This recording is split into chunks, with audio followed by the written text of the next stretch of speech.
Takže ahoj všichni, v dnešní videu mám jenom chci ukázat dnešní videjko z tohoto důvodu, že asi skončím s Bravkem, protože jsem se rozhodl, že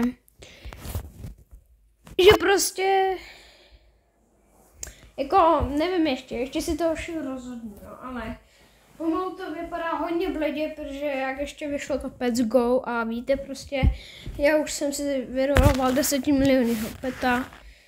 Já prostě už nevím.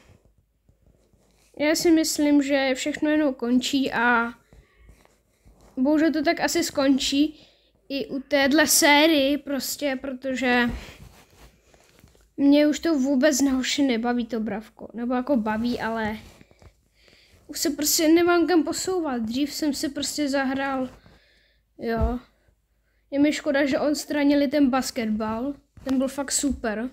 Si ještě pamatuju, že dřív jsem si jenom zapnul Bravko a začal jsem hrát basket. Cítil jsem se dobře. Otevřel jsem si start dropy.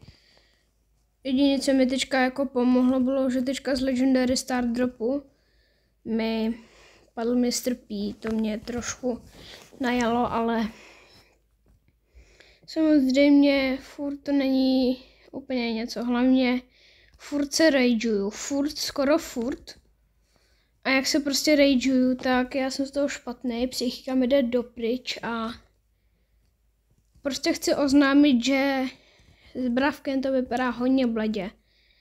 A jestliže vůbec nějaký ještě video vyjde, tak to právě bude tohle. Počkejte, já už... Jo, už to došlo, ahoši. Prostě s Bravkem to vypadá hodně bledě a... Hoši... Chtěla jsem to jako tak oznámit a...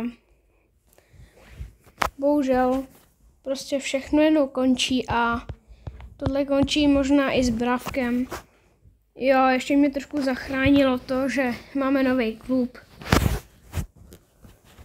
ve kterým jsou prostě, jo,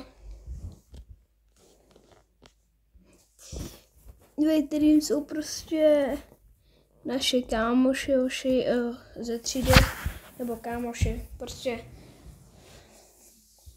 ze třídy jsou prostě borci a nevím, všechno jenom končí a tohle možná skončí i z YouTube sérií Bravka. Jo, Bravko ještě takhle samotný budu hrát, ale nevím, jestli ho budu natáčet. Nicméně, aby tedy nebyly jenom nepozitivní věci, tak jsem hrozně rád,